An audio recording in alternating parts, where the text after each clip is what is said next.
Well, all right. So, I was trying to give it a little minute for folks to kind of tune in, but we can go ahead and get started.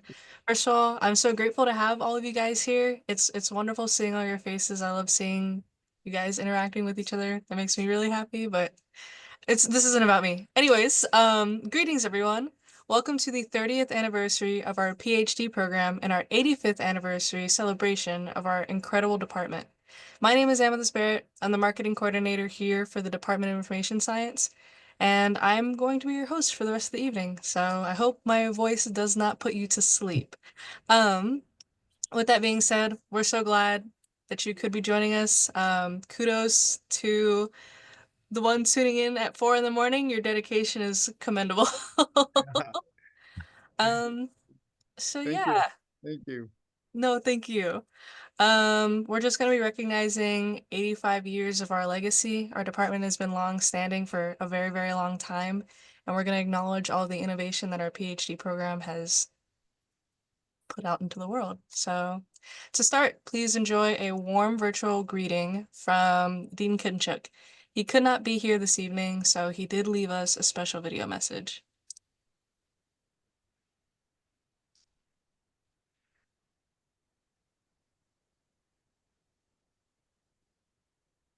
Greetings, everyone. I would like to welcome you to this joyous occasion of 30th anniversary of our Information Science PhD program. I would like to thank everyone who has made this program such a success.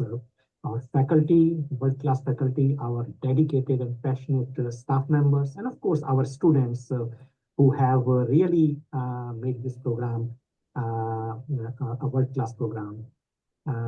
I really hope that you enjoy this ceremony, and I'm looking forward to this program going well beyond what it is now.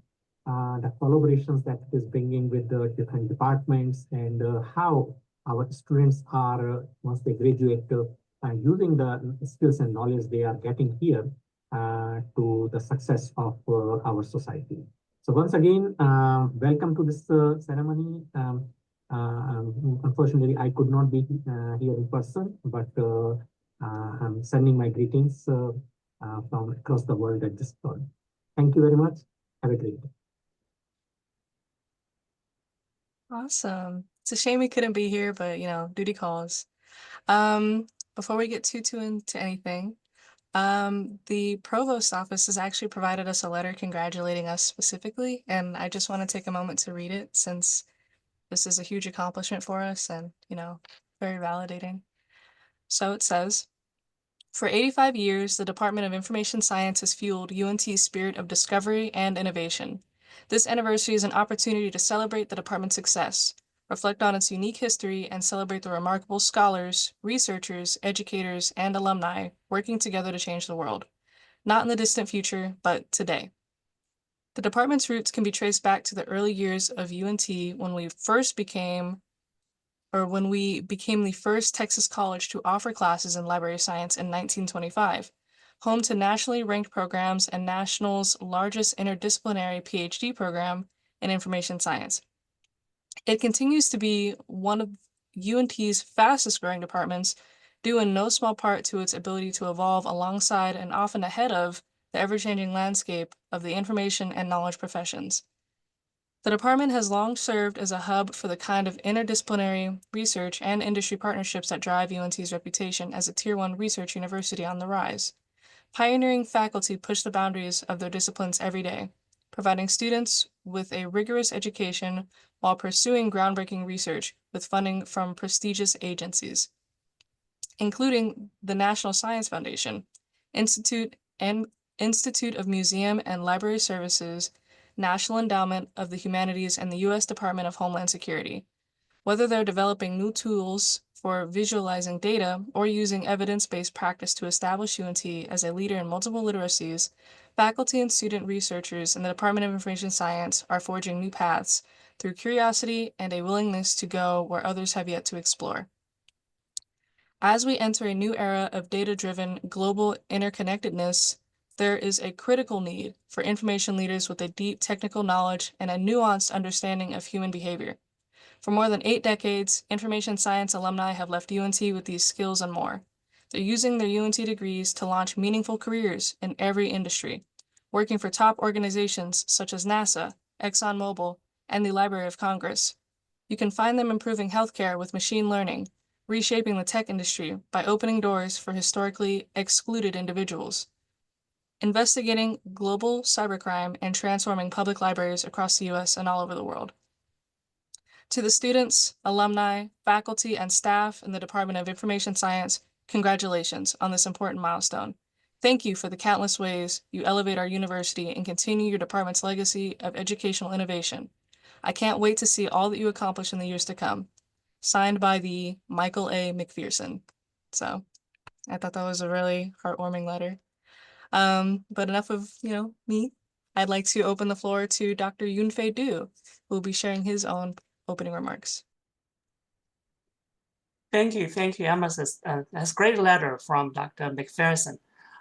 Since the founding of the UNT's Interdisciplinary Information Science PhD in early 1990s, the program graduated numerous amazing doctoral students and contributed to UNT's achievement of reaching the Tier 1 research status. It is my greatest pleasure today to introduce you Dr. Pamela Padilla. Dr. Padilla is the UNT's Vice President for Research and Innovation. She is an world-renowned scientist, an educator, and a research mentor for many doctoral students and faculty members here at the UNT also. Dr. Padilla will give us her remarks as a research vice president from UNT. Dr. Padilla, the floor is yours. Great, thank you so much. I have to mention that it really is a pleasure and honor to be able to see many familiar faces as well as to meet with you. And I also see faces I haven't known before, so it's great to meet all of you as well. The College of Information is a really unique college in many ways. I think they have contributed tremendously to some of the growth that we have seen on campus in more recent years. And they have also provided some creative and new ways of studying. And so that's noted by the faculty work in terms of their research, their scholarly work, their grants that they're getting, as well as just the number and amount of students that are sort of flocking to these areas. And so it's something that you should really be proud of. So as you mentioned, I've been a longstanding member of UNT. I think I've been here now 22 years, faculty in the field of genetics and biology. So it's really been a pleasure to be able to see the growth here at UNT and how College of Information has contributed. So research is about creativity, discovery, and about the future.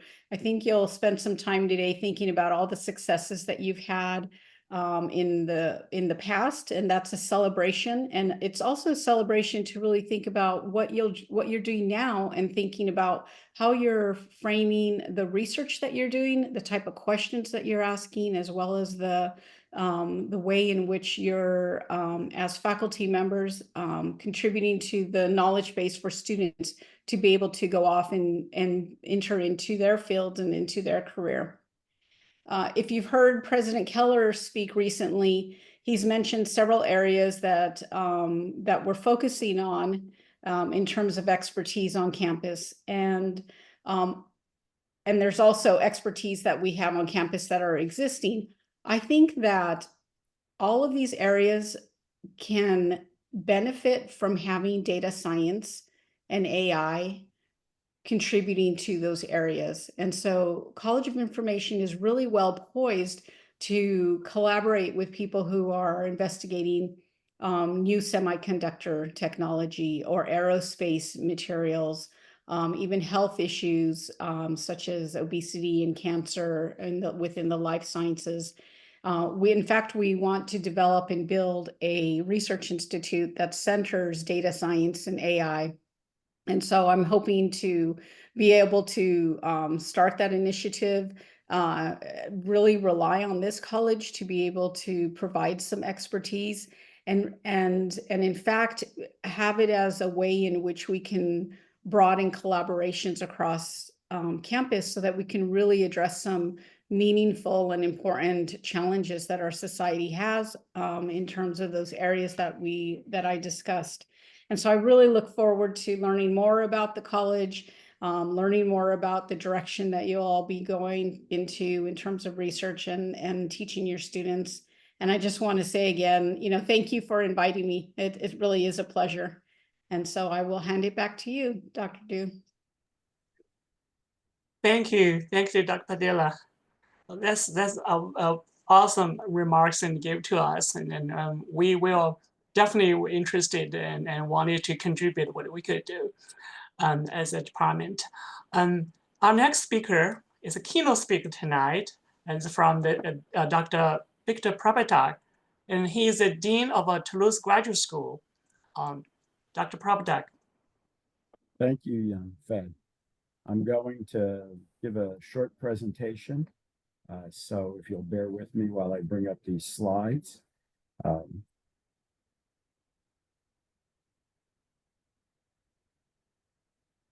I think everybody can see my slide now, correct? Okay. So I know that Yunfei politely said you've been one of the longest standing faculty involved in the program. Sort of like saying I'm old, but it's true. The program is 30 years old. Dr. Cleveland and I were talking because I came in 1991 and there were already doctoral students in the program. And so, but the official approval came a little after that because they had to graduate a class. So even though there were students in place, so first of all, I want to thank you all for joining us. I want to tell you that it's a great pleasure for me to be here. My introduction was done by Dr. Yunfei Du, who I've worked with for many years. I'm currently, I guess, not quite the longest standing. Dr. Anna Cleveland, I think you are. But I've been involved in the interdisciplinary program since I came on campus in '91. And in the early 90s, Ray Von Dran was the dean. He kind of got me involved. I picked up a couple of doctoral students. I mentioned my name. I thought, my first graduate from the program was Hollis Landrum in the mid-90s, then Barry Myers. But I've graduated over 50 students that I've chaired in the program, and probably over 70, counting all the ones in business that I chaired or co-chaired. But I can tell you this. You're about to hear about Dr. Brian O'Connor, and I said he's lapped me. Yes, he has more doctoral students in his career than I've had, and congratulations. I remember working with him when he was the doctoral program director. So what's unique about your program is essentially this interdisciplinary type of approach. It's always been flexible. It's always been adaptable. It started out much in the library space, but there were still students who were working with me in more data analytics. Even prior to the existence of the term data science, Barry Myers, for example, had a master's in statistics. Hollis Landrum and I looked at IS service quality, published several articles. So my point is the vision of the program to expand leadership, both in library science as well as information professionals, has been achieved by your graduates as well as your faculty. And I really hope that you continue to evolve. In fact, I'm certain you will, and continue to take a leadership role in all the things that I see forthcoming at the university.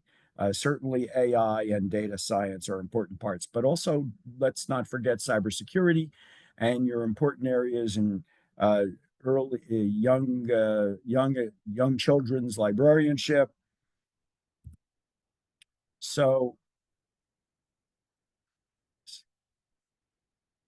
there's been a lot of changes in leadership. It's just a way of giving you a little history. I worked with Ray Von Dran, Phil Turner, Samantha Hastings, Herman Totten.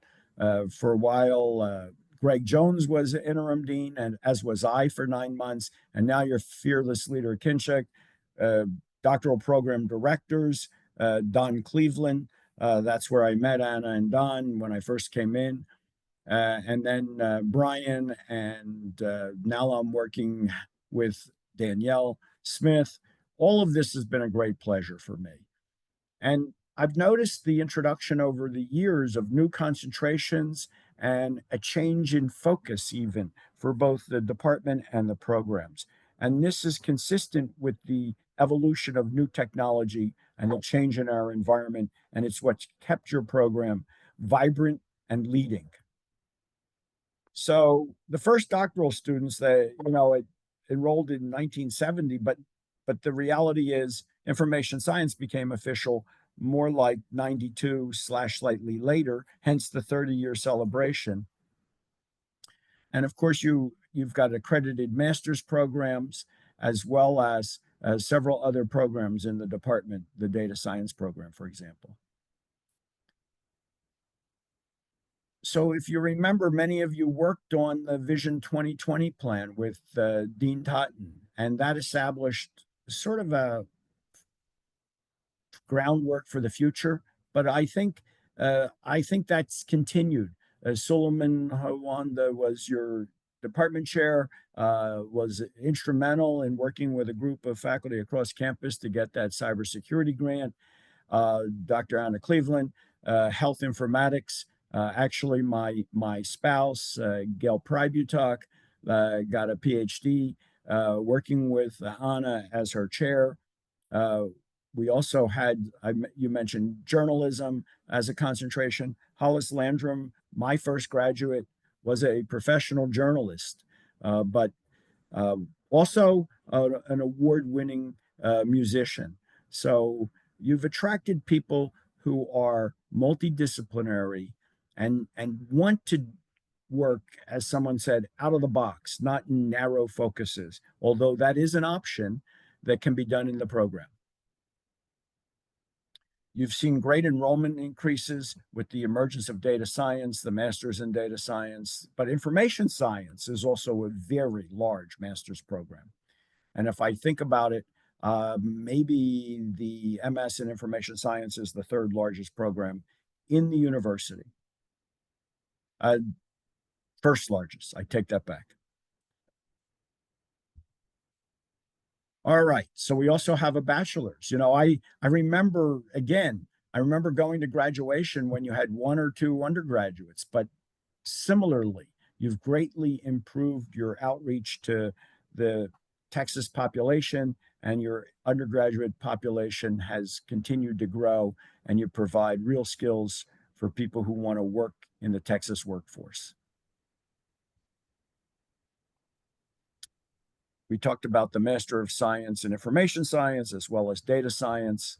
And finally, the PhD, which is part of what we're here to celebrate. Everybody likes to say it's the interdisciplinary PhD in information science, but in reality, it's an information science PhD, and it just has an interdisciplinary component because of its ability to allow such diverse expertise to get there and people to pursue those diverse expertise within their degree. It's got an innovative curriculum. It's highly flexible, which is why there are so many different students with such different focus and expertise. And it allows them to tailor it to their individual needs, as well as to their individual lifestyle needs. Recently, you had a large donation from a former student from your PhD program, Vika Sinha. Probably couldn't have finished a PhD in less than 3 years, working full time in most, certainly not in a traditional program and in most other programs, but it was possible for him in your program. And so the point is, you're meeting the needs of our Texas residents as well as academia in general with your graduates.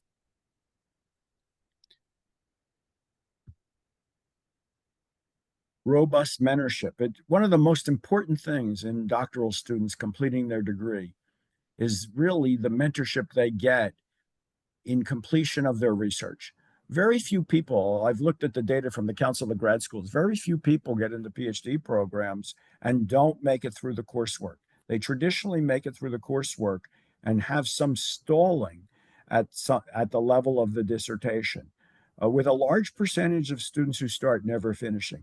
Your program, people finish. And they finish it because of the strong mentorship provided by your faculty and the ongoing improvement you've made as a college in terms of the advising memos.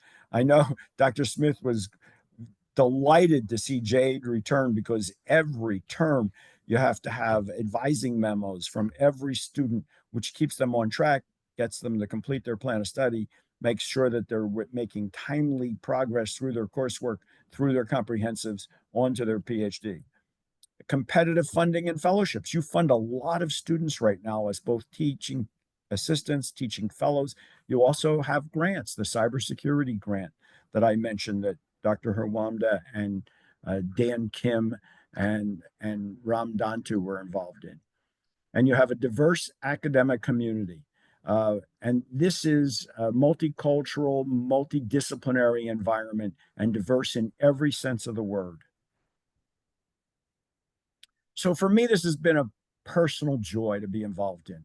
There's nothing that I care about, as excluding my family, as much as my students and the ability to work with the number of doctoral students I've had the opportunity to work with, and the faculty in the College of Information has been a great part of that joy for me. So I want to acknowledge the support of the staff and faculty that both for my students as well as all your students. You encourage a culture where students feel empowered to contribute ideas, ask questions, challenge assumptions, and go on. You know, sometimes it gets almost like I want to pull my hair out. There's so many questions, but in there lies the development of a future scholar. And so it is important work that you do, and I appreciate all of that. And I hope all of you have a moment to think about your personal anecdotes, memorable experiences, and maybe have a chance at the end to reflect on those with each other. So there's the future. You know, I see it very clearly that you're going to continue. Dr. Padilla mentioned AI. You know, data science, a critical part of conducting data science today is machine learning, AI. These are tools. I am certain your faculty will be leaders in the area. So as UNT continues to improve its status in data science, cybersecurity, AI, you will be an important player. I appreciate everything that you've done. And I leave you with my gratitude and your opportunity to ask questions or share your experience. Thank you. Thank you, Dr. Prybutok. Yes, absolutely. You gave a wonderful, tremendous review of the program, and we appreciate your mentorship of the students. And I want to introduce the faculty and our friends and guests right now is Dr. Prybutok, and probably with Dean Kinshuk. I don't know who is the number one, number two. They have most of the citations. And so I was very glad to see they sometimes have a kind of rivalry and see who is going to have and that's also show a lot of your contribution and your commitment. I want to resonate the faculty mentorship. In the early 1990s, the founding fathers of the program, this interdisciplinary PhD program, foresaw the multifaceted nature of the discipline of information. And I quote, this is from our catalog, 91 catalog, 92 catalog. And they built this program using resources and then support from 5 departments. These are, and more later joined, business computer information systems, communication, computer education and cognitive system, computer science and information science. And for years, mentors from these units supervise generations of readers in education as well as industry. Many of these mentors, like Dr. Prybutok, we are still actively teaching for students, and many actually are with us today. One of them I want to introduce next. It's also my professor and also Dr. Anna Cleveland. She is the full professor, and Sarah Law Kennery, endowed professor, and she's the director of a health informatics program and in the Department of Information Science. Dr. Cleveland probably going to tell us some more about history of the information science program, especially in early years, how our dear Don, Dr. Don Cleveland and Dean Ray Vandren, how they built this program at that time. Dr. Cleveland. Thank you very much, Dr. Dew. I hope I can be having allowed to share my screen. Okay, can you all see my screen now? Yes. Yes. Great, thank you. Well, first of all, I want to thank Dr. Dew and for having me invited today to be part of this celebration. It's a great honor to be part of this important milestone. And at the personal level, as you will know, many of you know that Don Cleveland was my partner in life, my husband for 53 years. So I'm very pleased to have this opportunity to share some of the work that have been done jointly and with so many faculty members at UNT and the support that we got nationally. So I arrived at UNT in the School of Library Information Sciences. That's what it was called at that time. And when there were plans to reshape the doctoral program. The Texas Higher Education in Coordinating Board had started reviewing PhD program. I'm going to do this. So they have started to review programs, and UNT actually had two programs at the doctoral level, one in library science and one in information sciences. But it was decided by the Texas Higher Education Coordinating Board to start conducting a statewide review of all the doctoral programs. They felt that there was a number of duplications. And of course, the first thing when they came and they saw that the University of North Texas had two PhD programs dealing with the library information science. What they discovered was, first, that there was a lot of duplication. And so they decided that there would not be any more a PhD program in library science, and that was terminated in 1993. At the same time, they saw that the PhD in information science had very few students, and it had a lot of duplication with the other PhD program. The difference, the only difference that it was required 12 hours of computer-related courses.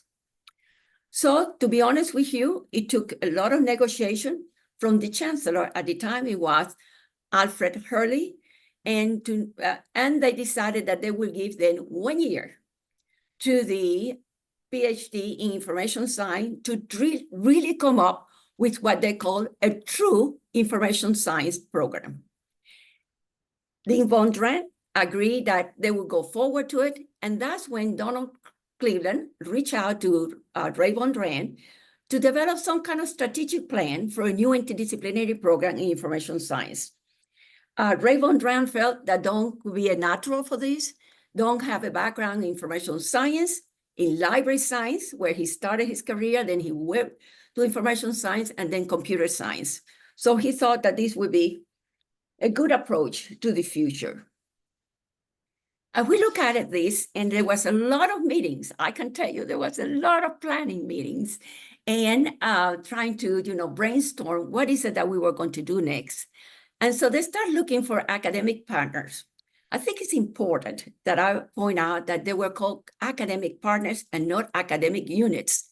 As the coordinating board has said, let's search for some units that you might be able to work with when don't start talking to them.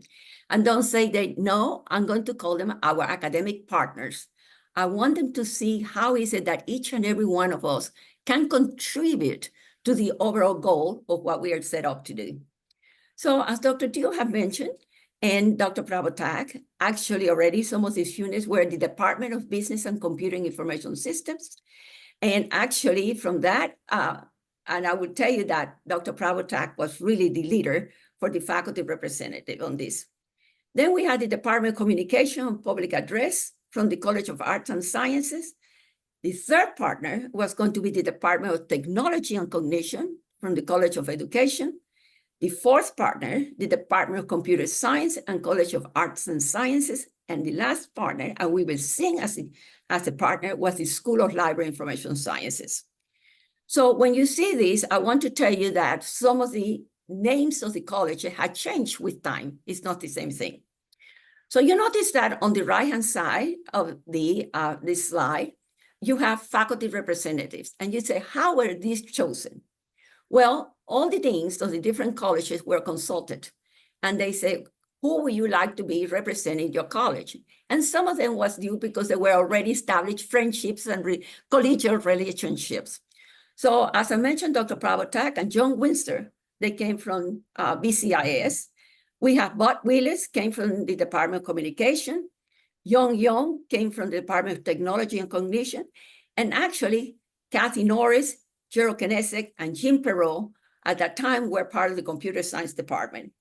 And so those are the faculty representatives. And of course, Don was a representative from the School of Library Information Sciences. This group that you see here is it becomes what we call the executive program committee. They're the ones that really did a lot of, once there was a draft to it, there was a lot of, I would say, thinking sessions. And also they were the ones that after the program was approved, they were the ones who went through the admission process. And this has a very important point that I will come back later to. So what we have in here is the next thing is that, as I mentioned, we had that program executive committee, and it was with the faculty representatives. I mentioned it to you. And also, this was done in collaboration with the SLIS. The School of Library Information Science had a curriculum committee. And this was represented by Herman Totten, which at the time, he was the chair of the curriculum committee. But most importantly, Dr. Totten had experience in accreditation standards. And so this was important as we were moving on. We wanted to see whether we were going to be accredited, what were the skills and knowledge that we wanted from our workforce. John Corbin came in. He has a lot of experience with automation. And so he brought also that computing aspect to it. Donald Cleveland, Anna Cleveland, and Raymond Rand. So this was the curriculum committee looking at the courses that they were also representing the different units that we had. Trying to pass my slides. So once we started with that particular executive committee that there was, and the curriculum committee, it's very important to formulate what was the mission of the program. And so the main thing was a center for excellence. That was always wanting to see how is it that we were going to be perceived at the state level and the coordinating board, at the state level, nationally and internationally. They always wanted to be the visionary program that was moving the frontiers of information. And so the specific goals that were, as you could see, it represents also the philosophy behind some of these academic partners: accessibility, communication, management, and the use of information sources. Then it came the human communication and human behavior. Very important, that exchange. And the systems and technologies that exchange communication and learning. The third point, it was that information and communication process. And that was extended to the managerial, organizational, societal, technical environment. And this was also combined with the analysis, design, and evolution of information systems. Now you would say, well, these are specific goals that we all set up, when we're doing programs. If we will have the time to reflect in the course inventory that we have, you will see that this was represented in the courses from the different academic partners that we had.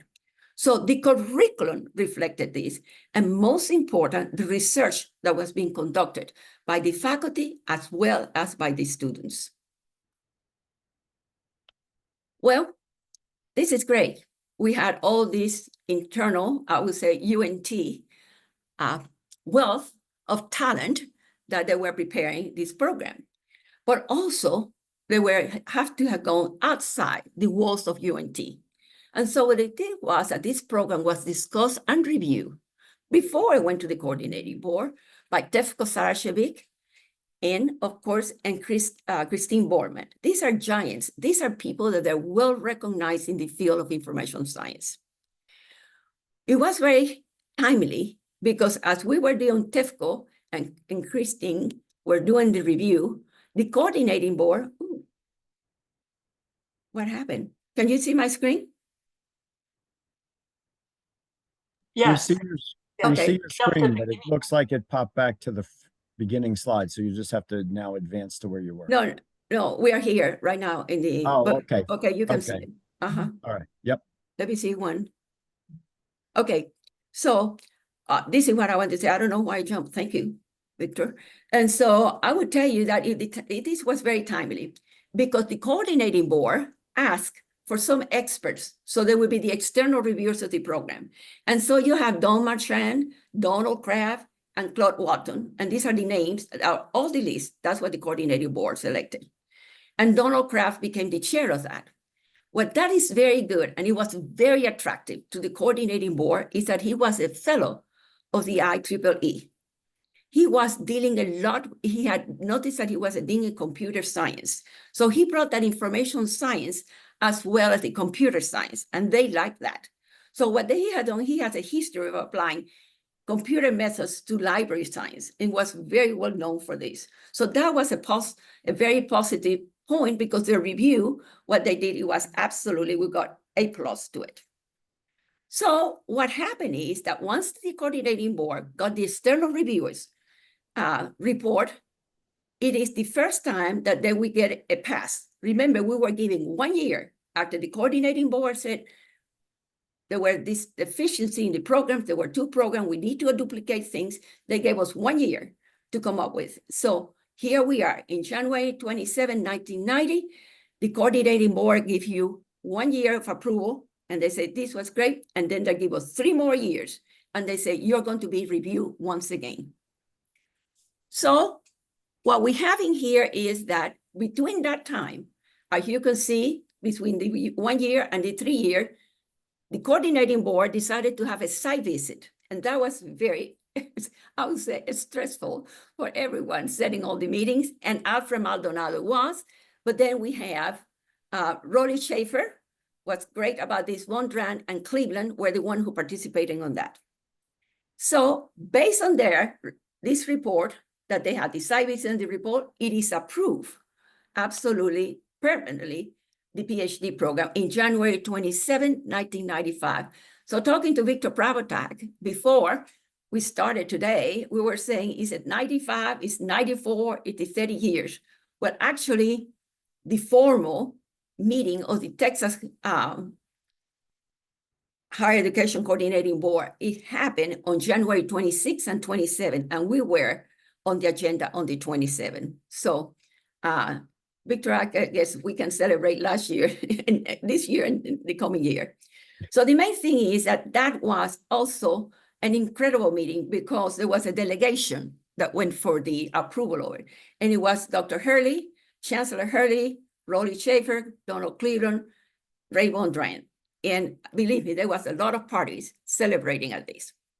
So let's just say a few things about the organization of it. First of all, it's important to realize that the PhD program was not, the administrative side was not housed in the, at the time, the School of Library Information Science, but actually was in the Center for Disciplinary Graduate Studies of the Toulouse Graduate Studies. And this is very important because it really launched the trust, the credibility that existed among the different academic partners. It was not housing any one of our units, I would say, but rather it was in the Toulouse Graduate School, and that was a marvelous relationship. And so you could see here. The other thing that is important to know is that there were only 29 members of the faculty for this PhD program. It was based on a criteria selection in their background, in their research, and the courses they taught.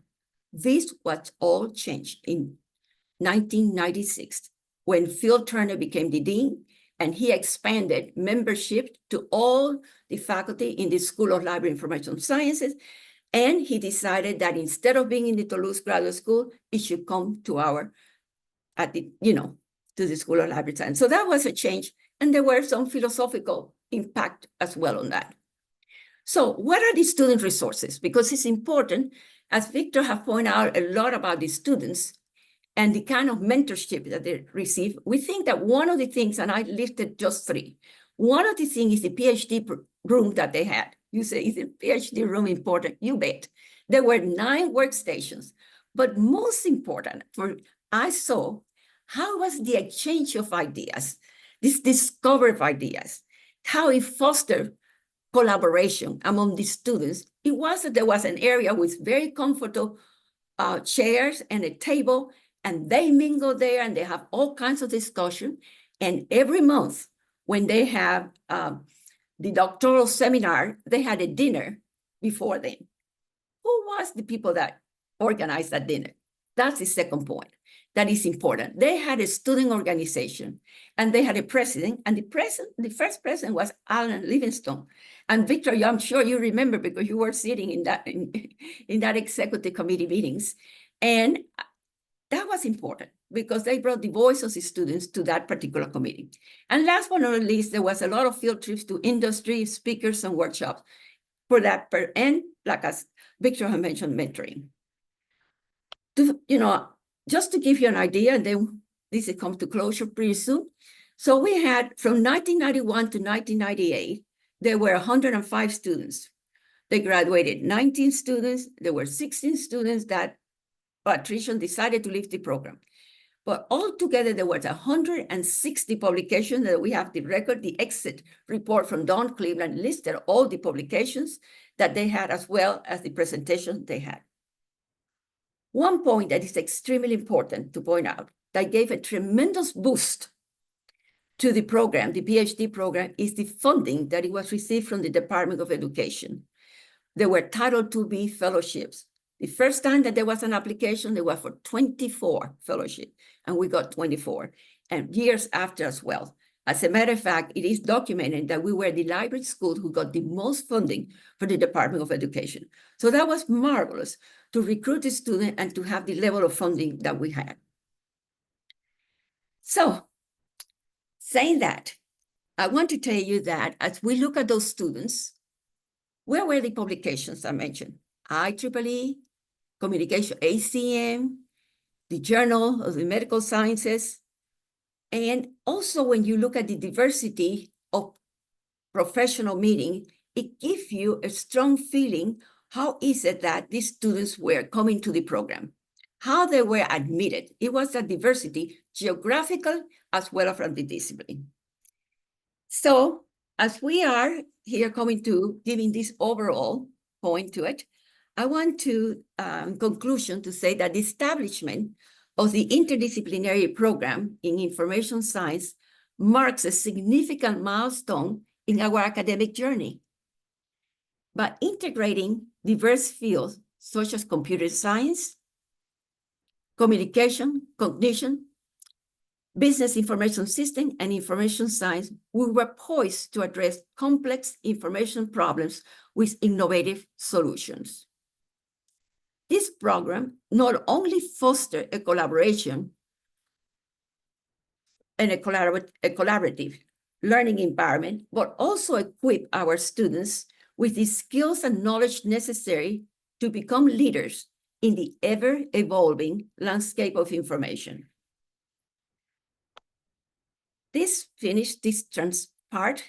This is the sources that have resulted. And next is going to be, the next director is going to be Brian O'Connor, which he comes in 1998, and Dr. Dew is going to introduce him. Dr. Dew, I'm going to say a few words about Dr. O'Connor as we have talked. So I think that I can resonate Dr. Don Cleveland's feelings about Brian O'Connor, and I feel the same way. We extend our deepest gratitude to Dr. O'Connor for his exceptional leadership, vision, and dedication for advancing academic excellence and fostering a supporting environment for the students and faculty alike. And as says in there, he has been instrumental in continuing the success of the PhD program. And most importantly, he has done it his way. Thank you very much for the opportunity. Thank you, Dr. Cleveland. A wonderful review and bring us back the good memory of those mentors and those pioneers and the special presence. And as I mentioned, Dr. Oksana, of course, and we already know he is a graduate from Berkeley, and he brought his commitment to UNT. This is the Young Information Science PhD program at that time, 98. And then, and Dr. Oksana's research is characterized by his long-term interest in philosophical foundations of information science. And he had, want to mention here, he had chaired or co-chaired more than 80 doctoral dissertations. Wow. Many of our students are here, I already saw, but we have two special guests, and now we open to Dr. Oksana and then many other speakers. And first, I want to introduce you recent graduates. So they're going to tell us their story. So feel free to share with us your experience here at this PhD program. The first one is Sahar. Let me see. So we have Sahar, Behpour, and then followed by Jodi Kearns. I saw both of them here. So Sahar, the floor is yours. Okay. Good evening, everyone. I'm so grateful to be here today and be back virtually to the department after over 2 years now. My name is Sahar Behpour. I'm a data science consultant at Deloitte. In 2022, I earned my PhD in information science, a journey that wasn't a straight path, but one guided by incredible people such as Dr. Oksana, whom I'm honored to speak about today. Let me take you back to 2017, when I was first introduced to the IS department by my friend Shadi Shakri, who's now an alumni of the department. And she took me to the department to meet with Dr. Hwande and explore whether or not there's any opportunity for me to join the program. At the time, I also applied to the physics program where I had my bachelor and master degrees in, and I ultimately ended up starting my PhD in physics. By the start of my second semester in physics, I thought I figured out my academic life and I was ready to continue my, education in physics, but then an unexpected letter arrived and I received an admission in information science with a concentration in data science. I was like completely torn, like, should I continue down that path or the path that I started before, or should I take a lean into the unknown? So I want to say the first day of classes in the IS department, as I met my new colleagues and I began my journey and started networking, I realized something heartwarming at that time for me. The IS department was so welcoming, a welcoming community. And I felt like it was free of the kind of politics that can wait on me or other students. I'm not sure what was going on, like behind the scene, whatever it was. I mean, whether or not there was any politics, it never affected me. The thing that I really appreciated.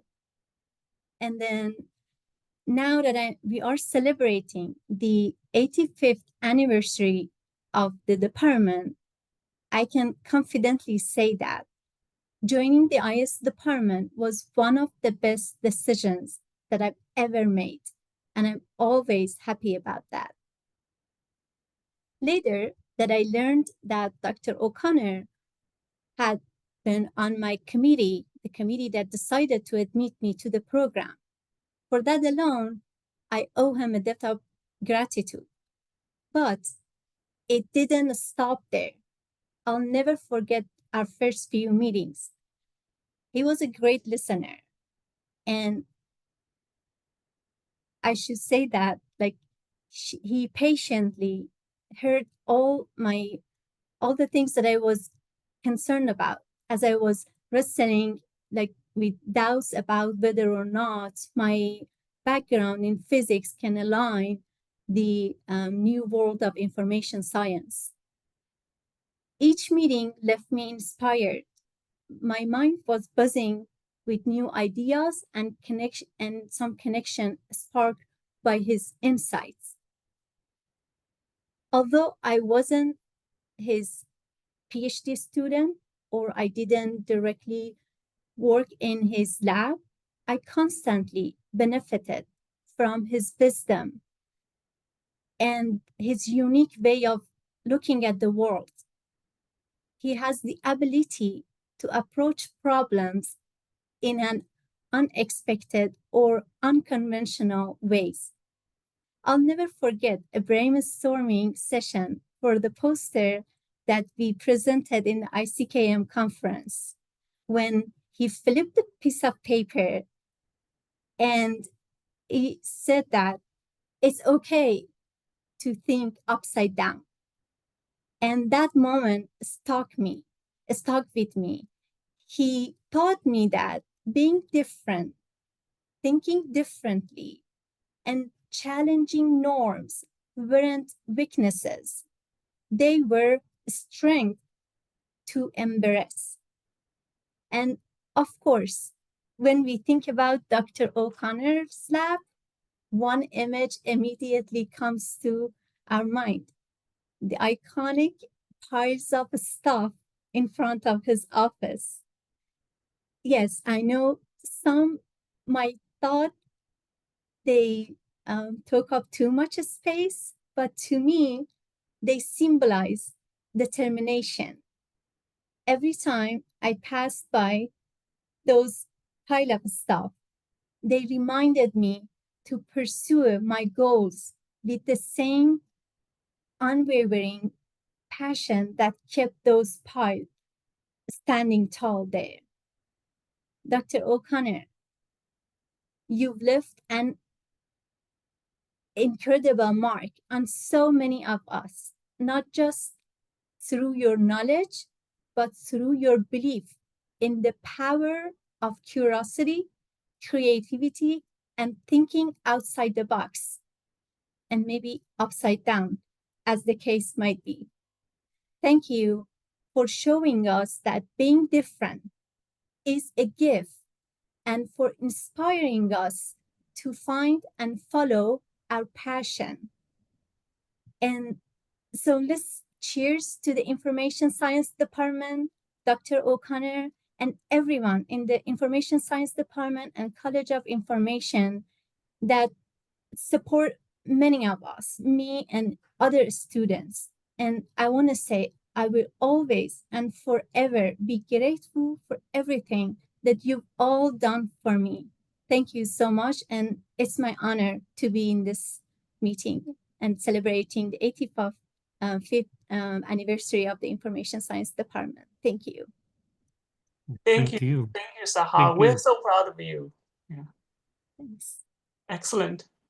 So Jodi? Hey, thank you. Sahar, when you're speaking, I see so many faces in windows just nodding. We agree. Yes, thank you.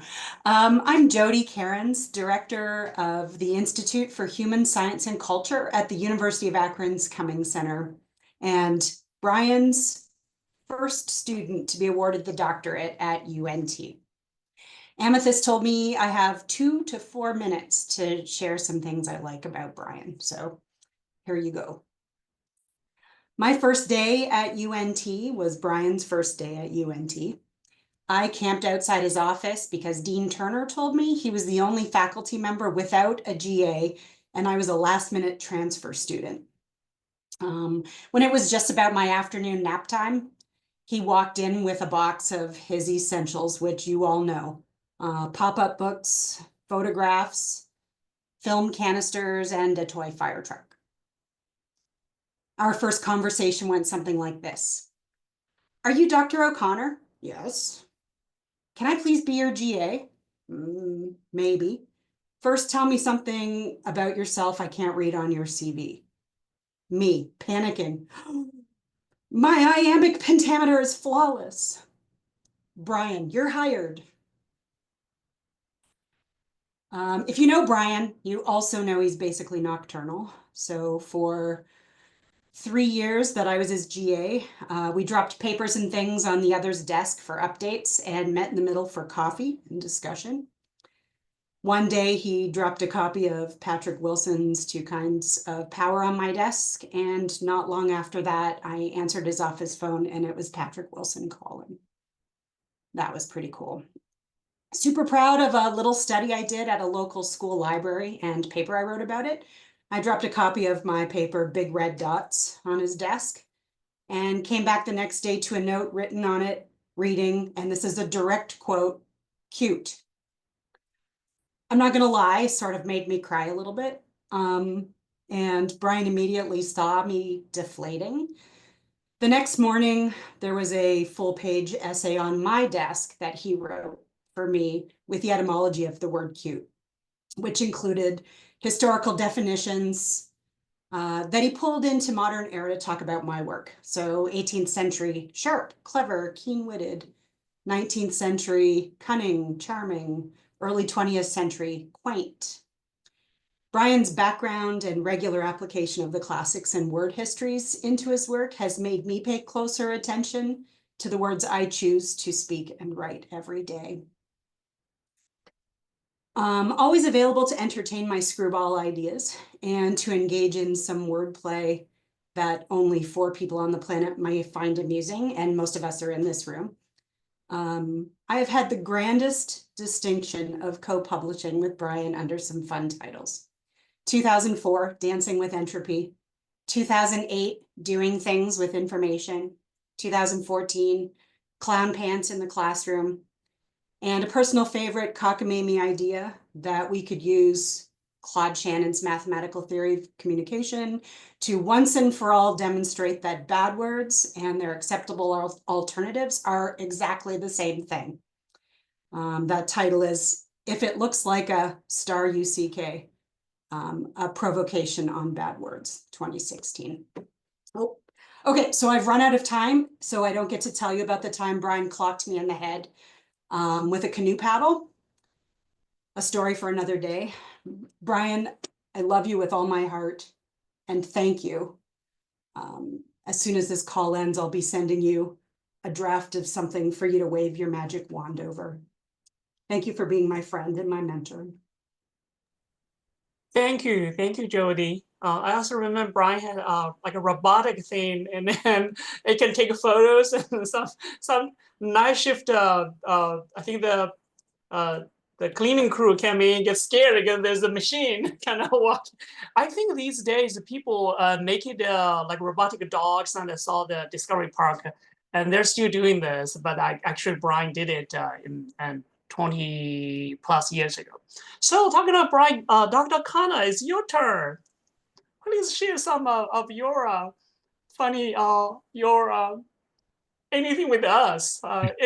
This is all yours. As most of you know, I don't talk very rapidly, so I may claim the privilege of age and take more than 4 minutes, but not too much, I hope. First, I want to thank everybody that's spoken, Dr. Du, Dr. Cleveland, both Dr. Anna Cleveland and Dawn, who's always sitting on my shoulder someplace. Sahar already had me in tears. Jodi got more tears going. I do want to say, when we've been talking about diversity and even diversity of where people are coming from, we do have 2 guests tonight who came to us from criminal justice. Baris Aksakal, who was my assistant for some years, and I think Ahmet Yayla, I saw was there also. One of the interesting parts of our program was having had more than 24 members of the Turkish National Police. which I don't think too many information science departments can claim. So that said, thank you all for the kind words. Thank you for honoring my work with doctoral students, chairing and co-chairing somewhat more than 80 dissertations has been invigorating, challenging, stimulating, and really one of the most rewarding experiences one can imagine.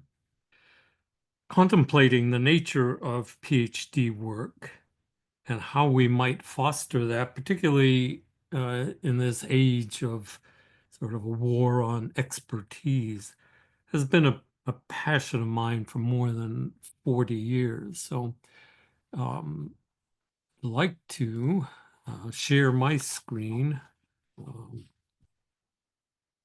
a brief.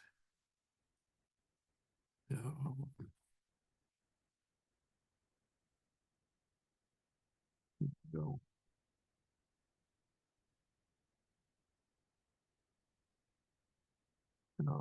Just a few thoughts, trying to condense, condense the past 40 or so years into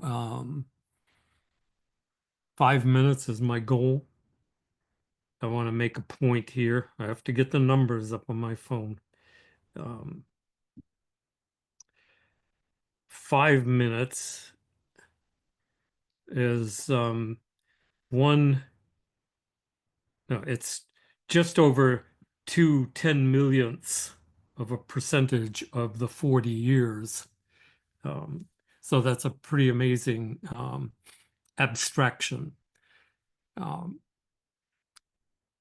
Thinkering is a term I came up with my friend Roger Wyatt, based on the idea of thinking and doing at the same time. So I just want to take a few moments, not too much time. I want to remind us all that we are talking about a PhD program, and PhD isn't just a set of 3 letters. It stands for Doctor of Philosophy. And so it's important to think, well, what does that actually mean? Philosophy comes from a Greek word, philosophia. I can't let go of my undergrad work in the classics. We often think of this, or we're often told this means love of wisdom, but that's really a kind of Hallmark card version of the translation. Philo really means passion, the determined pursuit of something. And Sophia is not just, oh, that's lovely little bits of knowledge, but it's how do we manage ourselves in the world? It's cleverness, it's skill, it's practical wisdom in the most basic sense of those terms. Then I want to just throw out the idea that Claude Shannon, who is recognized as the founder of information science, though often is sort of, let me put it this way, why don't we have t-shirts of Claude Shannon in our information schools? He has this lovely little quote about mind wandering around day and night, picking at things and saying, like a science fiction writer, I think, what if it were like this?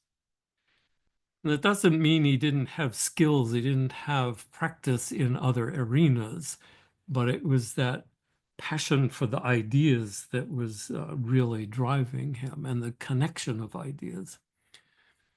Also want to think, Victor and Anna have talked about this, touched on this, the idea of our degree and what it was, what it meant at its founding.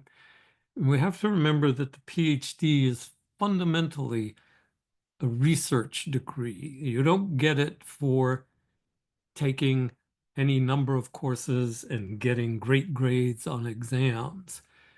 those may or may not count for anything, but they're not the stuff upon which your degree is awarded. It's the creative development of some new understanding, some shedding of new light on vexing issues. I think sometimes we lose sight of that when we think about what as students need to know. And if we're looking into the new, we almost perforce are talking about creativity. And I've made a few things here. These are parts from a piece I did back in the late 80s on fostering creativity in the bibliographic universe. But the fundamental point is that wrestling rigorously with ideas does not come about wrestling with known items. We already know those things. We have to come up with new stuff, new connections, new observations. Of course, procedures, results, norms within the field are important, but it requires creativity to go after these new insights.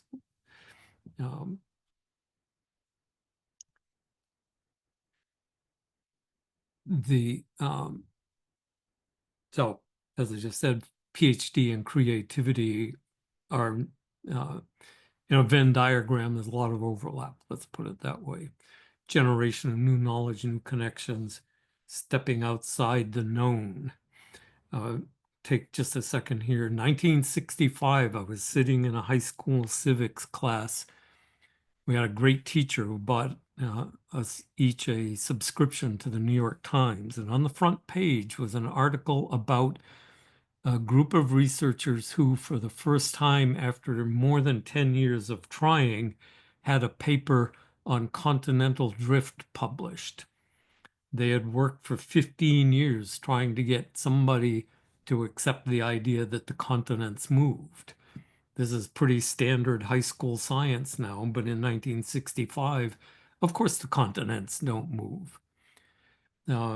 They were considered idiots. They're considered airheads. Dr. Cleveland has come up with a much more acceptable term of woofy poofy. So woofy poofiness is my idea here. If you're looking at new stuff, you're going to be stepping on old toes.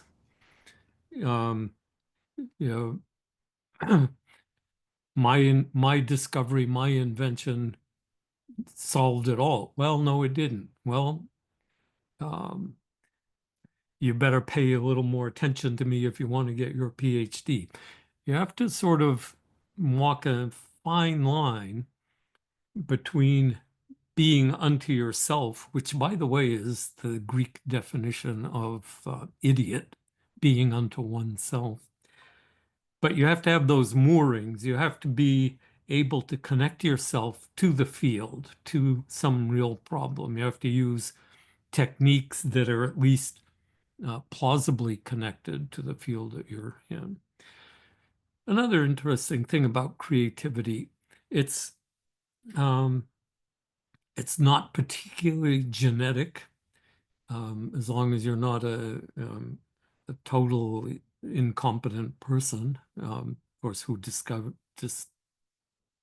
decides what's incompetent may be an interesting discussion. But if you look at all the literature on creativity, you see two things come up over and over again. The famous philosopher John Cleese of Monty Python, who actually has written a lovely piece on creativity, notes that those two things can be summarized as playfulness, the delight in just doing what Shannon said. What happens if you do this? What happens if you turn the paper upside down? And uninterrupted time. Not necessarily long periods, but at least an hour where you don't have the phone ringing. You're not worried that the department chair is going to do this or that. Oh, I have another training that I have to get done by tomorrow. You need to have time that's yours alone for being playful.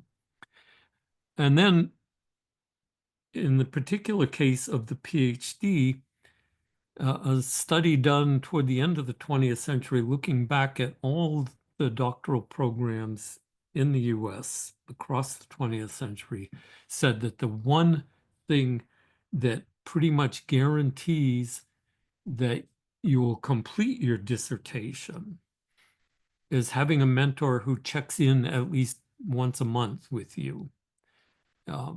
Even if it's just 5 minutes, do you have anything new?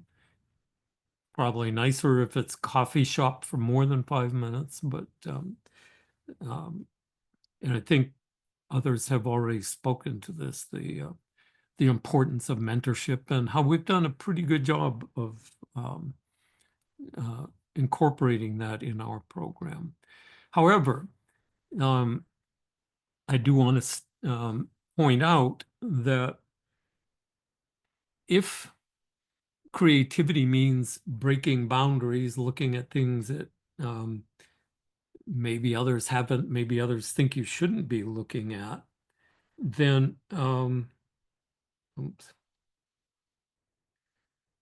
21st century, I can't get to all my notes here.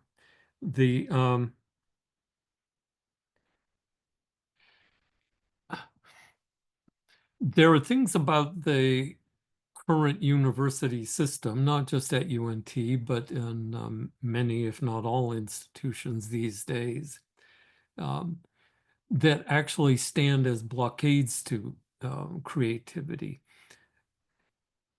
Every additional training, every concern with time to completion, with required sequence of courses, or you have to have 77 hours of all of those, all the counting of course credits, all those forms. You may not know this as faculty members, but we have a lot of forms to fill out. Victor and I spend a lot of time over the weekend trading forms for faculty members and ultimately also for students. All of that interruption of time stands in the way of creativity. And they're ultimately irrelevant to the pursuit of creativity. Okay, that's my little soapbox for now. I would like to say that, almost in closing, that we've done a good job. We exist as a department, as a college within a larger structure, which doesn't always make the job easy, but I think it's incumbent upon us as students to do what we can, as faculty to do what we can, as folks in charge of doctoral programs at the department level and on up, do everything we can to embrace playfulness, to embrace uninterrupted time, to make sure that collegial pursuit of understanding and collaboration and care with our collaboration with and care of our students are not just words on a banner or on a website. We need to be sure we're doing all we can administratively to clear the pathways. This is my own slightly butchered translation of a lovely quote from Michel Foucault that I used to have on the door of my office when I was coordinating the PhD program. And I think this goes back to Shannon and to the definition of philosophy, that we're not at the PhD level simply gathering bits of knowledge, just gathering tools, but we're in the process of changing ourselves as we try to help others. And there are different versions of the translation of the French. I like the knowers straying afield of themselves. Some have translated as becoming an aberration of oneself. I think doctoral students and faculty who work with them need to embrace, to cherish that idea that we really are attempting to change ourselves. Oh, that wasn't supposed to happen that way. But you can still see, I just want to say, I have to choke back the tears because this has been an amazing ride. Those of you who've spoken tonight have brought back cherished memories. So, I don't know if you can see it, but down in the corner here, it says, "With tears in my eyes and a smile in my heart." Thank you. Thank you, thank you, thank you, Brian. I'm so happy you mentioned the PhD directors, how they navigate all the paperwork and all the required forms, everything.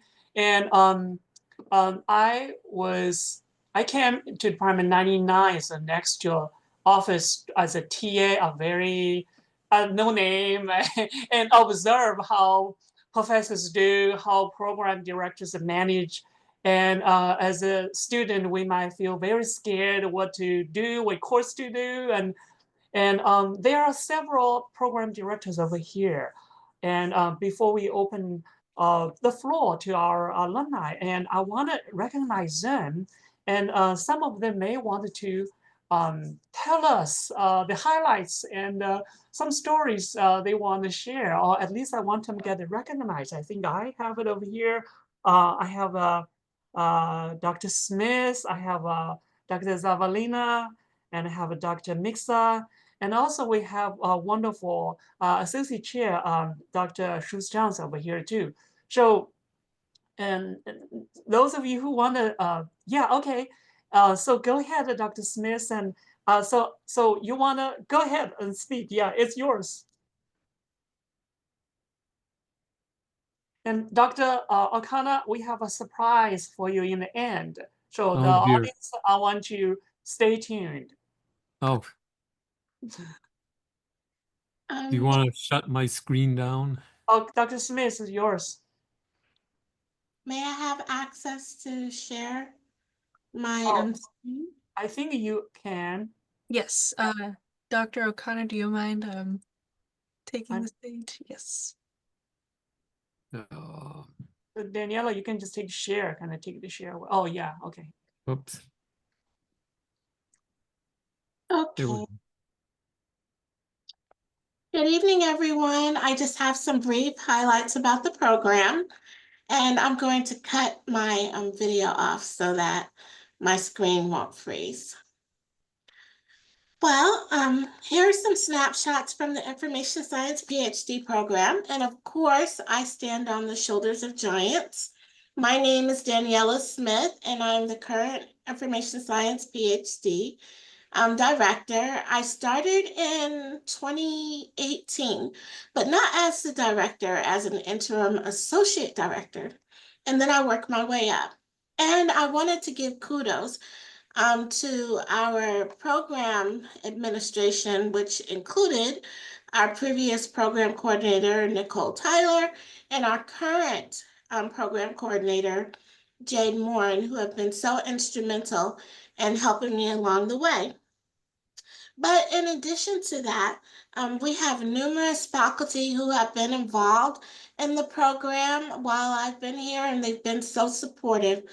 And I just wanted to talk about the student support that we do offer for the program right now.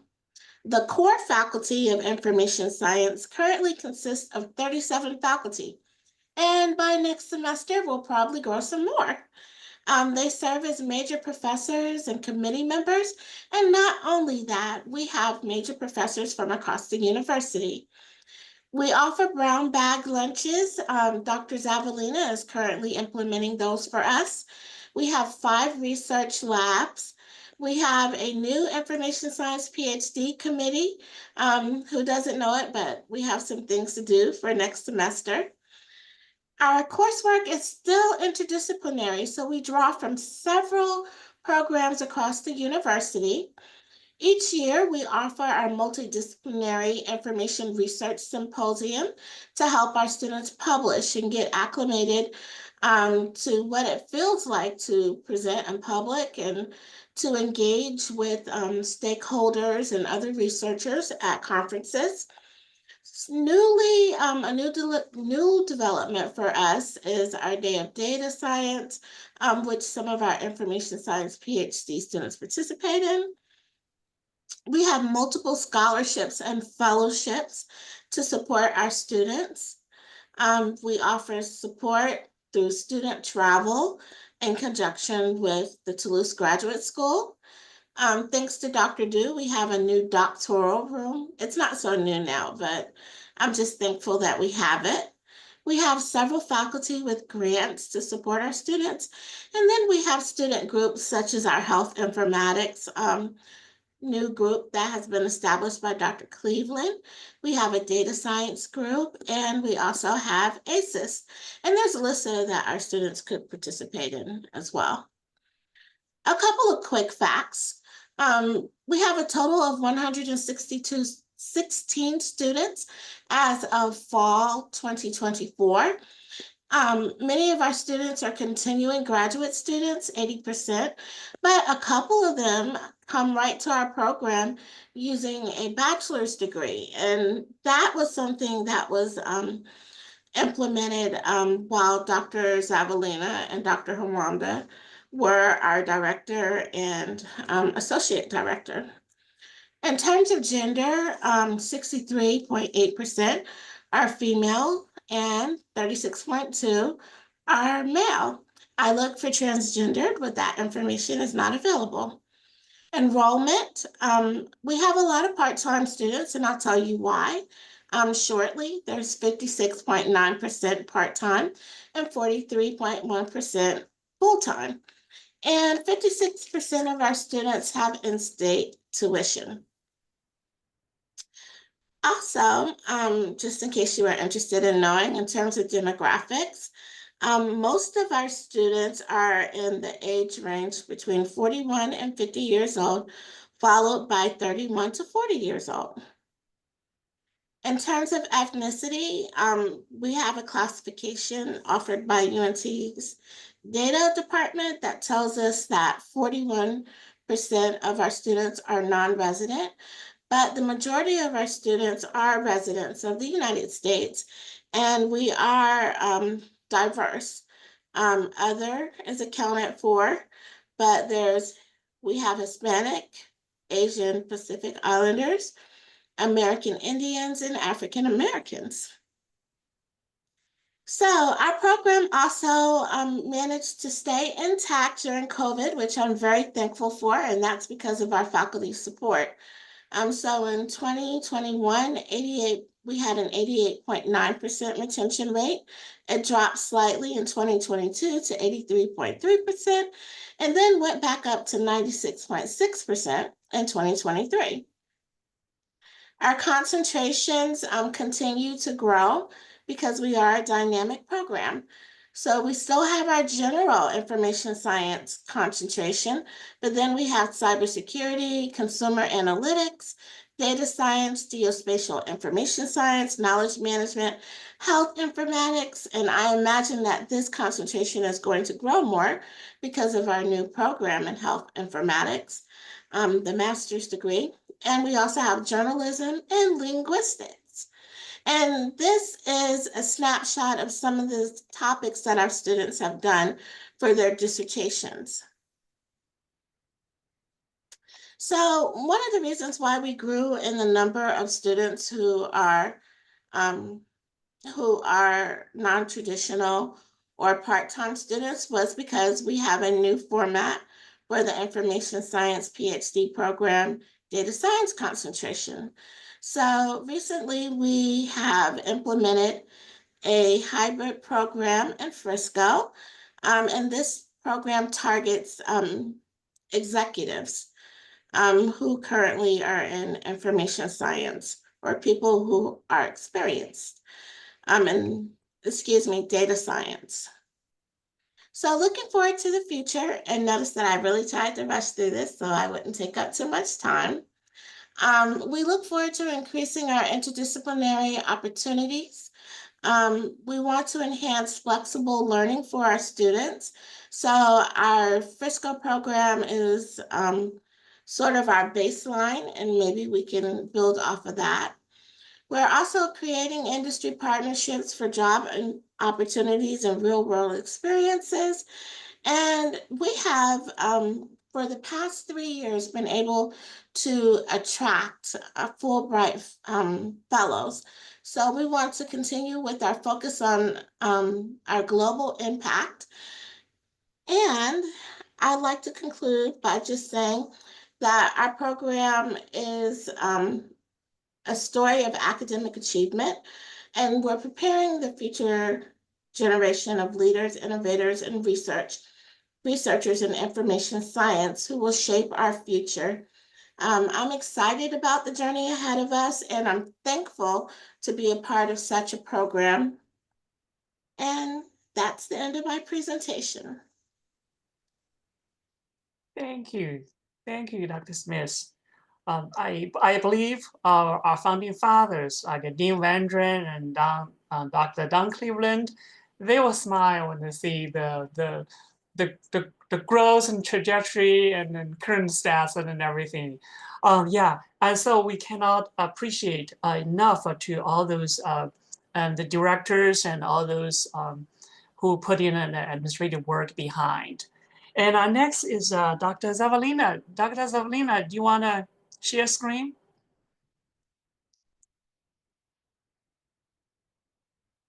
I think I'm already sharing. Okay, great.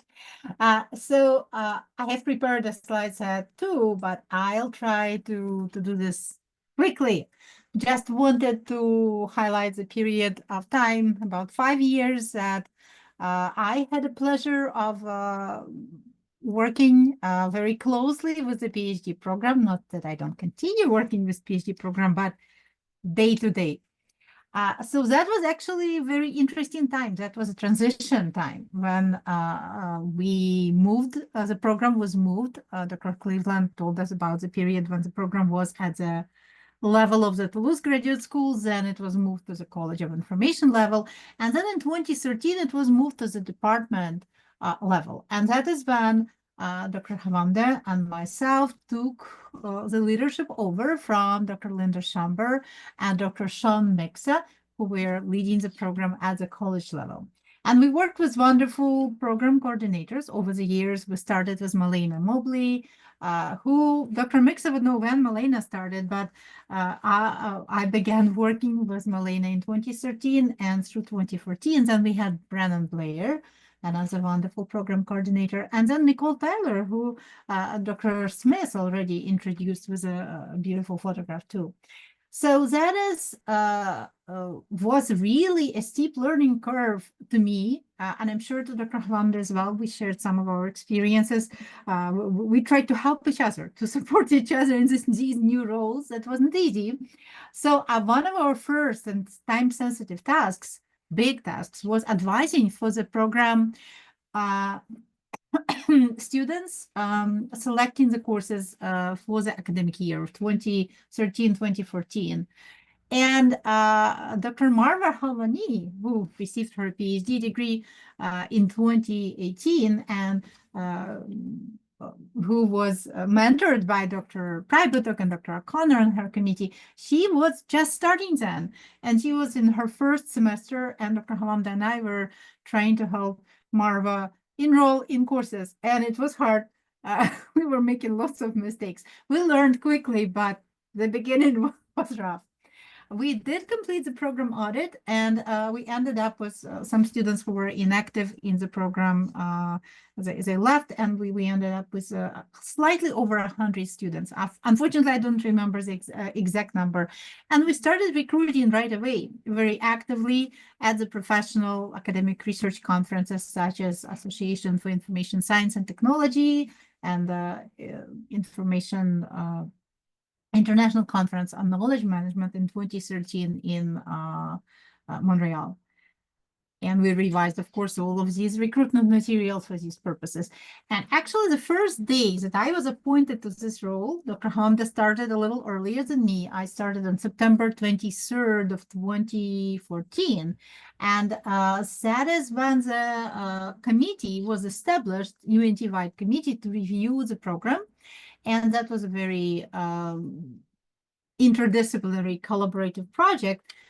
We had a committee that was led by Dr. Victor Prybutok, and members of the committee, both from our college, different departments within the college, and Dr. Smith was on that committee.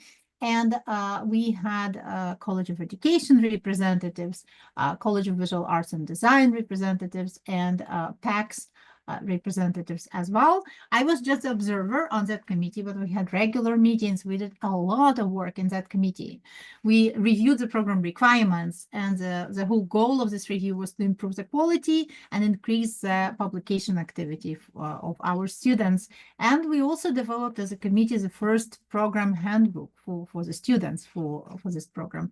And then on the department side, outside of the committee work, we did a lot of program review activities as well. We documented all the procedures, started with Malena Mobley documenting the procedures of the program office that would ensure kind of transition for the future program coordinators. We revised the admission criteria and streamlined the process. And this is a very collaborative process too, with 9 different academic units at UNT, the representatives participating in the process. And we also implemented a more streamlined annual review process for PhD students. 2 wonderful program coordinators helped with most of these tasks in 2014 through 2018. I couldn't find Brennan Blair's photograph, but here's another photograph of Nicole Tyler, who was our coordinator probably for the longest time, starting in 2015 and through 2022. We have done during that period of time, now that I look at this list, it's quite a bit. So a lot of curriculum development work. The research methodology in information science course, the 6940, was developed as a core course. The trends and issues in information science course became a 3-credit-hour core course and was redesigned completely, 6945. And then closer towards the end of this time period in 2017, we completely redesigned the qualifying examination requirement and procedures, and that course, Readings in Information Science, became the vehicle for the qualifying exam.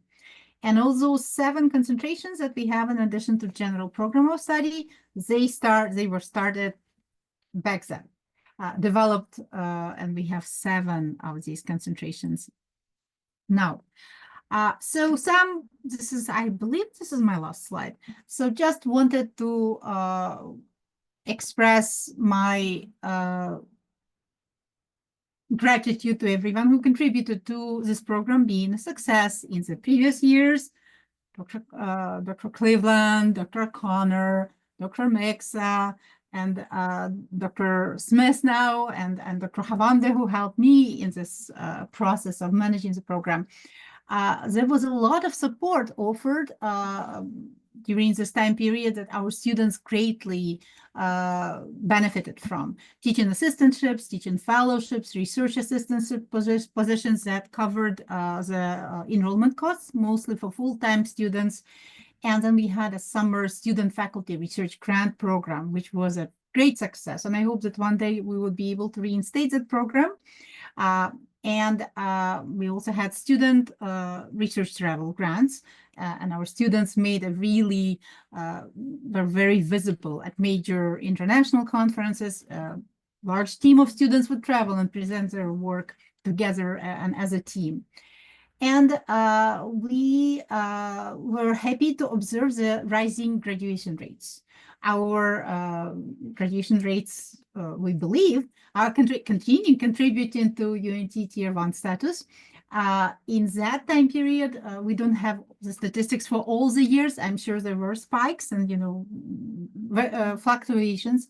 But the graduation rate rose to 13.2 students per year from 8.67 in the previous 3 years, the data that I have access to. 2016 was our peak year with the highest number of graduating students, 16 of them. And Dr. O'Connor really made a huge contribution to that because a third of these students were mentored by Dr. O'Connor as a chair. And in addition, Dr. O'Connor served on several more committees of the students who graduated this year. And during this period of time, we had a total of 66 dissertations defended. It would be impossible to list them all. I just included a couple of very different topics from different years in this time span.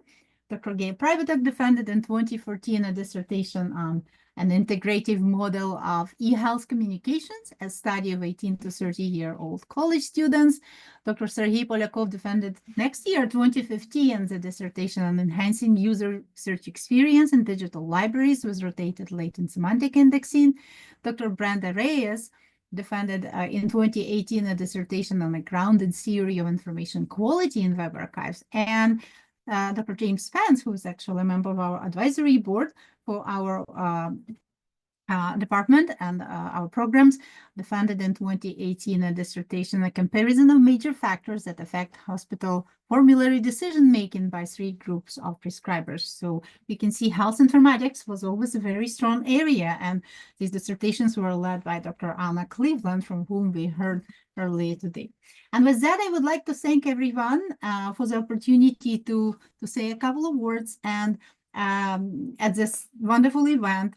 And congratulations with such important achievements for our department. Thank you, Dr. Oksana. Dr. Mixer, thank you so much for the comments in the chat box. Yeah, I really enjoyed reading all of them. Thank you.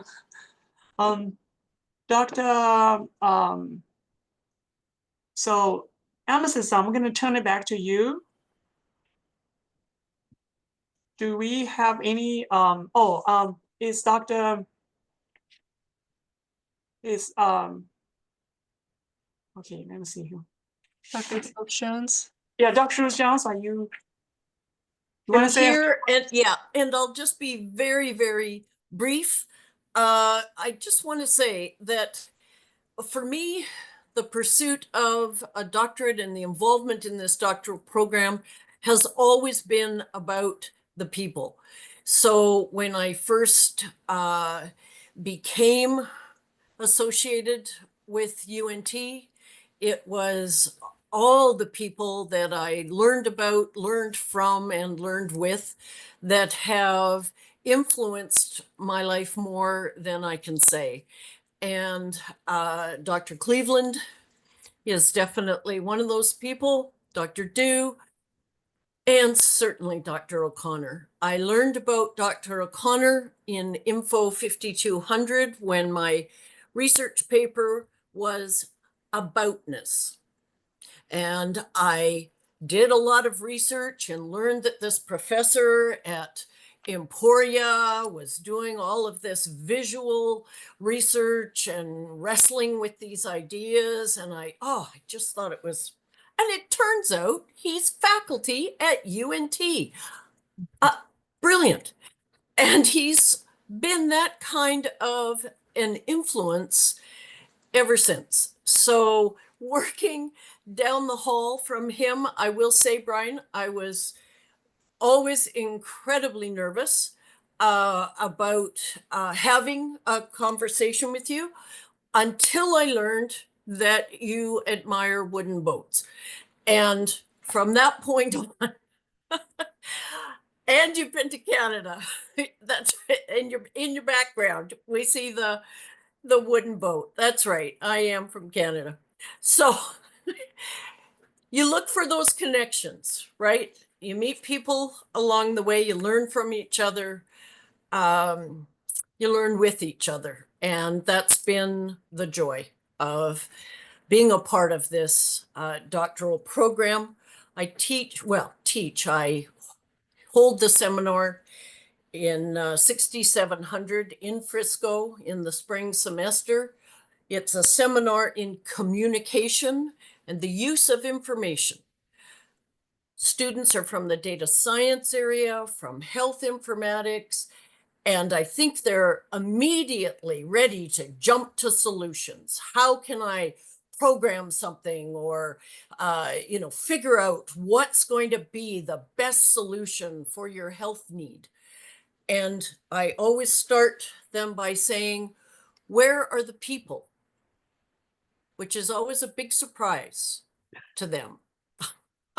And I always think of Brian when I say that, simply because that's what you've always done for me, Brian, even though you may not realize it. But you've always reminded me of the people who are important in our lives, the associations that we have, the connections that we make. And I honestly can't tell you how thrilling it is to see Baris here. It's just, like I say, it's all about the people. And Dr. Tyson, Dr. Sam, so many of you, you're all wonderful.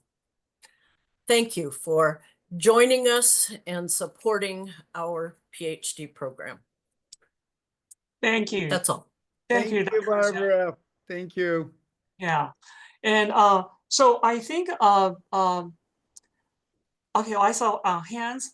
We already over 15 minutes time, but I want to make it everything within 5 minutes, so you can go back and have rest. So maybe I'll open. What I'll do is we'll continue our celebration after this event and move to online. I know, Brian, I know where your Facebook is. You guys know our LinkedIn for the department. So all the communications, we definitely continue. I will open maybe 1 or 2 comments, and I know June, you're here, but I saw someone raise hands. Do you still want to talk? So 1 minute. Yunfei, can I say a couple of words, please? Yes, please.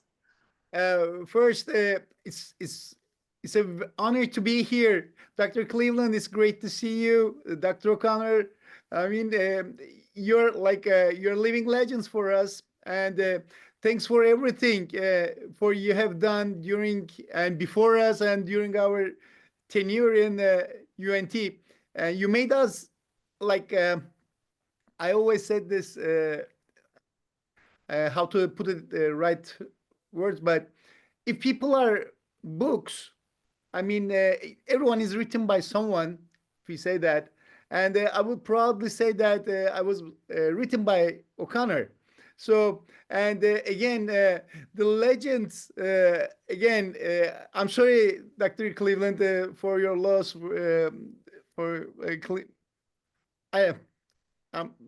apologies. And anyway, everything happens for a reason. I believe everything happened in the time that it has to happen. So thanks for everything. And right now we are living in different continents, but my heart is still UNT. Thank you. Thank you, Baris, for the wonderful comments.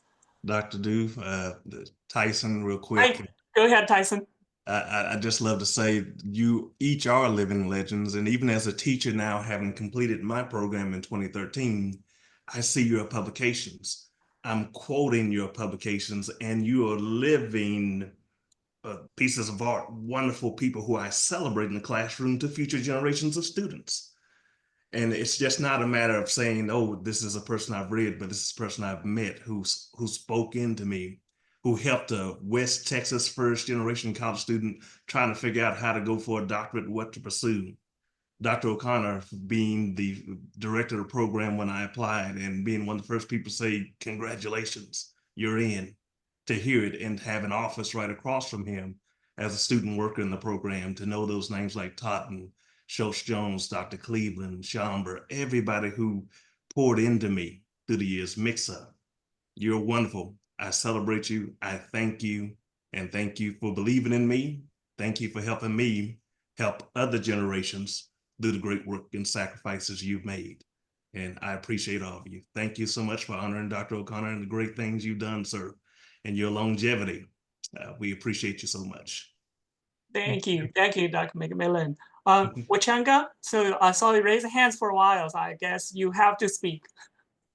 Yeah, thank you very much. Dr. O'Connor was chaired my dissertation, and I remember sitting with him in his office one evening. It was dark. He was sitting on a wooden squeaking chair, his table with piles of paper, and behind him was another huge pile of film reels. Next to the reels was a small refrigerator with Sprite and cashew nuts. We sat there for a lot of hours, and at the end, I just came across this, and this is what Brian drew for me in 2007, and this became the foundation of the model for my dissertation. Brian is a good listener, and he does that because he genuinely cares about the person in front of him. And when you couple that with this gift of language, he is able to articulate what we were trying to speak in a way that often found its way in the content of our dissertation. I realize that we talk of him as a thinker, as a philosopher, but even more important is because Brian would always made us believe as his students that the dissertation was incomplete if it did not change us and if it did not change others. It was a profound sense of care, and you did that with grace and with what you called playfulness. We all gravitated to you because you cared. You made us care. And as we teach, we always hope that our students can at least see an iota of Brian O'Connor in us. Although you always wanted us not to be like you, because you always created that box, you gave us tools to create boxes and also to dismantle them. You have been a good friend. It's so nice to see you, and it's so nice to hear the kind words of the people you have changed and you continue to change. I wish you well. Thank you. Thank you. Thank you. Ahmet, and after that, a round of applause, definitely. And we have 1 minute, and then I really want to close and have a big announcement. So Ahmet, go ahead.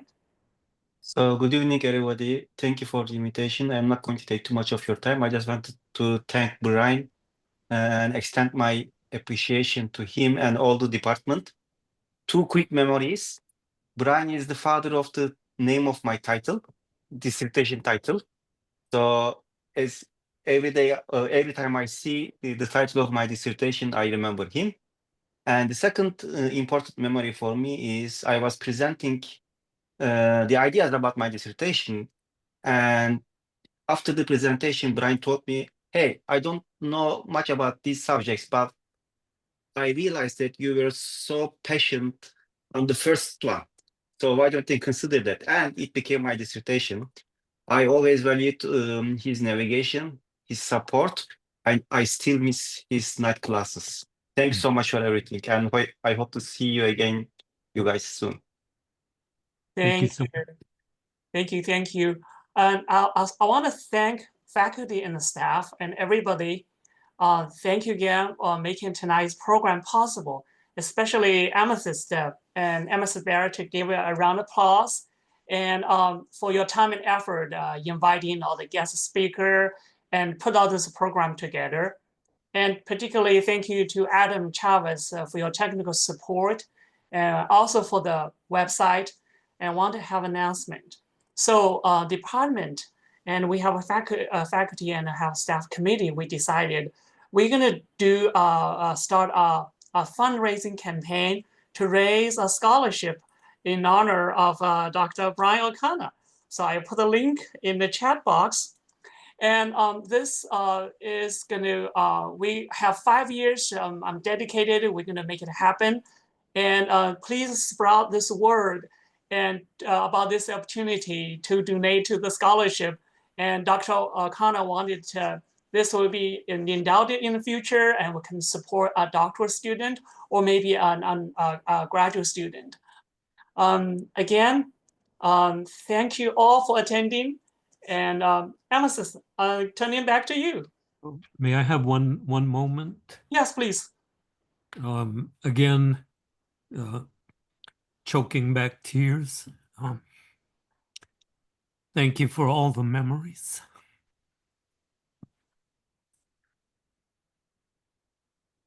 You're welcome. Okay. Michelle Villegran, good to see you here. Good to see everybody. I think Amethyst, maybe we can close it, but we move our activities to online. So those of you, we can continue. I'm gonna start recording, so just giving you guys a little heads up. Okay, and then all those